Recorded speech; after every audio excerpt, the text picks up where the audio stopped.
I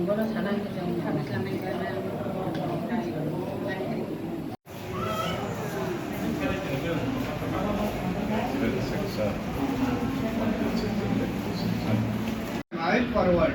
Why I am urging them to hurry up, because state has given.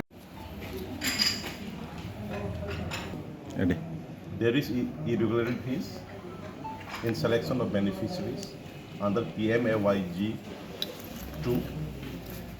So today, with my leaders, I came to meet the BDO.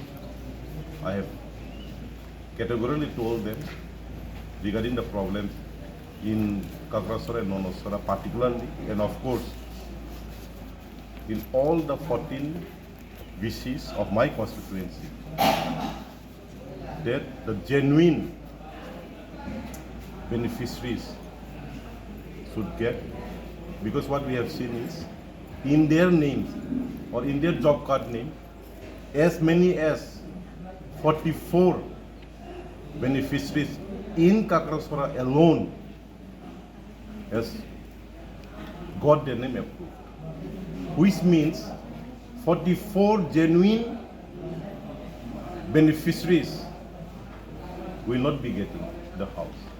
So I have discussed the matter with the BDO. He have given us time so that by Monday we may submit fresh name whose name has been rejected from the waiting list. So we are doing that so that the genuine may get.